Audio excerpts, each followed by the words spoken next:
आप सभी का स्वागत है। हम पुष्यभूति वंश के बारे में करेंगे, जो हरियाणा के संदर्भ में बहुत ही महत्वपूर्ण स्थान थानेश्वर का आता है। और थानेश्वर के बारे में बहुत बार क्वेश्चन पूछा गया है कि हर्ष की राजधानी कौन सी थी और हर्षचरित किसके द्वारा लिखी गई। ये बहुत सारे इंपॉर्टेंट कुछ फैक्ट हैं जो एचएसएससी के अंदर पूछे जाते हैं। तो सबसे पहले आपको यह ध्यान रखना है कि सबसे विशाल साम्राज्य जो है वो माना जाता है कौन सा, पुष्यभूति वंश ने जो स्थापना की थी उसके अंतर्गत। अब संस्थापक कौन थे, तो संस्थापक जिसने स्थापना की थी वो थे पुष्यभूति, इसीलिए इसको पुष्यभूति वंश भी कहा जाता है। एक प्रतापी शासक होते हैं बहुत ही प्रसिद्ध, उनका नाम था प्रभाकर वर्धन। अब प्रभाकर वर्धन के दो पुत्र थे, हर्षवर्धन और राज्यवर्धन, और उनकी एक लड़की थी राजेश्री। अब देखिए, अब जब प्रभाकर वर्धन के पुत्र राज्यवर्धन जब मारे जाते हैं, इनकी हत्या कर दी जाती है, तो उसके बाद में हर्षवर्धन क्या है, गद्दी पर बैठते हैं। सबसे महत्वपूर्ण हमारे लिए हर्षवर्धन है, क्योंकि हर्षवर्धन से ही पूछे जाते हैं क्वेश्चन हरियाणा के जीके के लिए, क्योंकि थानेश्वर व कुरुक्षेत्र के पास इनकी राजधानी थी। तो फिर हर्षवर्धन गद्दी पर कब बैठे, तो 606 ईस्वी के अंदर क्या हुए थे, ये इनका राज्याभिषेक हुआ था 606 में। और ये क्या हुआ, इनका जन्म हुआ, यानी 590 में इनका जन्म हुआ। और यहाँ पर ये क्या हुए, राज्य के शासक बने, कब, 606 ईस्वी के अंदर। 16 वर्ष की आयु में राजगद्दी पर बैठे थे, क्योंकि 606 में इसलिए बैठे क्योंकि 605 में राज्यवर्धन की जो है वो हत्या कर दी जाती है। अब राजेश्री क्या है, इनकी बहन है, यानी प्रभाकर वर्धन की बेटी है। तो ग्रहवर्मा के साथ में इनकी शादी की गई थी राजेश्री की।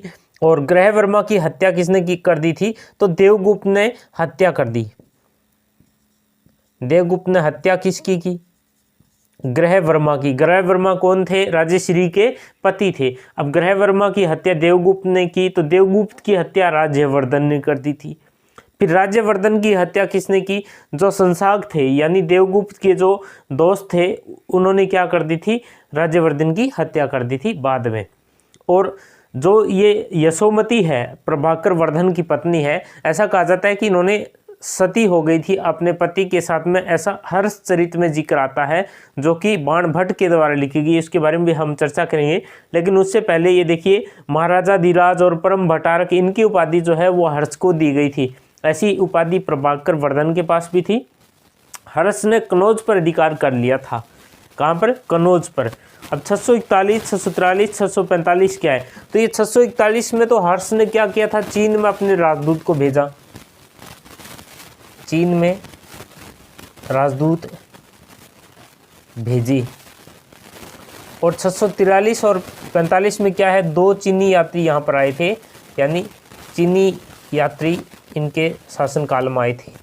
एक बहुत ही प्रसिद्ध नाम है कि हवेन त्सांग किसके समय में यहाँ पर आए थे, तो हवेन त्सांग हर्ष के समय में भी आए थे, यानी नाम क्या है, हवेन त्सांग, हवेन त्सांग। और जिनका नालंदा विश्वविद्यालय में जिन्होंने अध्ययन भी किया था, नालंदा विश्वविद्यालय में। तो ये देखिए, हवेन त्सांग किसके समय में था, हर्ष के समय में आए थे। अब महामोक्ष परिषद क्या थी, तो महामोक्ष परिषद जो है एक प्रकार की सभा होती थी, बौद्ध धर्म के जो अनुयायी थे उनसे संबंधित। ये क्या है, एक प्रकार से मीटिंग होती थी, या यूं कहें सभा, बौद्ध सभा होती थी हर 5 साल बाद में। तो ये महामोक्ष परिषद जो है उसमें हर्ष ने क्या लिया था, भाग लिया था एक बार, तो इसलिए आपको ये महत्वपूर्ण है। सबसे महत्वपूर्ण क्या है, थानेश्वर क्या थी, राजधानी थी, ये आपको ध्यान रखना है। थानेश्वर क्या थी, राजधानी थी। थानेश्वर कहाँ है, ये भी आपको ध्यान रखना है, कुरुक्षेत्र में ये जगह पड़ती है, बहुत ही महत्वपूर्ण है। इसके अलावा ये देखिए, हर्ष के ग्रंथ कौन कौन से थे, तो नागानंद, रत्नावली और प्रियदर्शिका, 3 ग्रंथ जो है वो हर्ष के माने जाते हैं, हर्ष के ग्रंथ। और ऐसा भी कहा जाता है कि हर्ष ने स्वयं में कई ग्रंथ ये सभी नहीं लिखे थे, किसी कवि को पैसे देकर के लिखवा लिए थे। खैर, ये एक कहने का मतलब हमें बस याद रखना है कि हर्ष के जो ग्रंथ है वो हर्ष ने लिखे थे। और हर्ष के कौन से, नागानंद, रत्नावली और प्रियदर्शिका, ये 3 नाम आपको ध्यान रखना है। सचिव या अमात्य किसे कहा जाता था, जो मंत्री परिषद के अधिकारी थे उनको क्या कहा जाता था, ऐसा कहा जाता था, मंत्री परिषद के मंत्रिपरिषद के जो व्यक्ति होते थे उनको क्या कहा जाता, सचिव या अमात्य कहा जाता था। महाराज या महासामंत किसको कहा जाता था, जो उस समय के समकालीन शासक को, समकक्ष जो शासक थे अन्य राज्यों के राज्य के, उनको महाराज या महासामंत कहा जाता था। किसके, हर्ष के समय की बात कर रहे हैं, इस पुष्य भूति वंश की बात कर रहे हैं हम। भुक्ति किसको कहा गया था, भुक्ति कहा गया था, कई प्रांतों में बांट दिया गया था हर्ष के शासन को, तो उनको भुक्ति कहा जाता था। यानी अलग अलग भुक्ति होते थे, जैसे अभी हमें जिले कह सकते हैं या अलग अलग बड़े बड़े प्रांत होते हैं, उनको भुक्ति कहा जाता। और भुक्ति का अलग से शासक होता था, जिस प्रकार से हमारे यहाँ राज्यपाल होते हैं, इसी प्रकार से मुख्यमंत्री वगैरह जो बड़ी बड़ी पद होते हैं, तो भुक्ति उसको कहा जाता था। यानी प्रांत को भुक्ति कहा जाता था।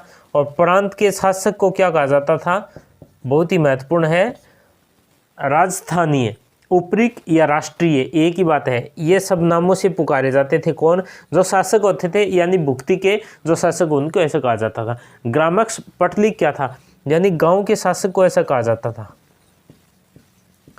गांव के शासक या मुखिया जो होता था उसको ऐसा कहा जाता था। सबसे छोटी इकाई जो थी वो ग्राम थी। चाट या भाट किसको कहा जाता था, पुलिस कर्मचारी को। इसी प्रकार सेना के अधिकारी को क्या कहा जाता था, बलाधिकृत या महाबलाधिकृत भी कहा जाता है। तुला यंत्र सिंचाई के काम आने वाले साधन थे। सिंचाई यंत्र जो थे वो तुला यंत्र कहा जाते थे। तो आपको पुष्य भूति वंश के संबंध में सबसे महत्वपूर्ण यही कि सबसे पहले स्थापना किसने की, और फिर हर्षवर्धन जो आए थे इन्होंने, इनकी राजधानी कहाँ थी, हर्ष ने कौन सी पुस्तक लिखी, हर्ष का दरबारी कवि कौन थे, तो बाण भट्ट जो थे वो हर्ष के दरबारी कवि थे, बाण भट्ट। अब देखिए कादम्बरी जो है वो किसने लिखी थी, हर्षचरित। और हर्षचरित किसने लिखी थी, ये बाण भट्ट के द्वारा लिखी गई थी। यानी हर्ष का दरबारी कवि कौन, तो आपको याद रखना है बाण भट्ट। बाण भट्ट ने कौन सी पुस्तक लिखी, हर्ष की प्रशंसा की है, यानी हर्ष के बारे में लिखा। हर्ष के समकक्ष उनके काल में क्या था, एक दरबारी कवि था। और दरबारी कवि आपको पता है क्या काम होता है, दरबारी कवि का यानी राजाओं का गुणगान करना, उनका यश गान करना। तो इसने क्या किया, हर्षचरित यानी हर्ष के बारे में ही लिखा, और एक अन्य पुस्तक जिसका नाम है कादम्बरी। तो ये देखिए सबसे पहले हमने इससे पहले भी क्या किया था, गणराज्यों के बारे में किया था, यानी कुणिंदारे थे, इसी प्रकार से आपके पास में अग्र थे, योधे थे, और मौर्य गणराज्य के बारे में हम कर रहे थे। उससे पहले आपको ध्यान रखना है कुछ गुप्त वंश का शासन आता है और मौर्य वंश आता है। इस प्रकार से उत्तरोत्तर जो है शासनकाल बढ़ता चलता है, हम इनके बारे में अध्ययन कर रहे हैं। तो इससे पहले भी एक महत्वपूर्ण टॉपिक पर हमने बात की थी, और लेकिन अब हमने पुष्यभूति वंश की बात की थी। इसी प्रकार से आगे यदि हम देखें तो देखिए पुष्यभूति है, फिर प्रतिहार के बारे में पढ़ेंगे, फिर तोमर शासकों के बारे में पढ़ेंगे, प्रतिहार, तोमर। उसके बाद में कुछ राजपूत जो शासक आते हैं, अर्णोराज चौहान वगैरह, अजमेर के शासक का कुछ हिस्सा हरियाणा में कब्जा जो शासन करते हैं।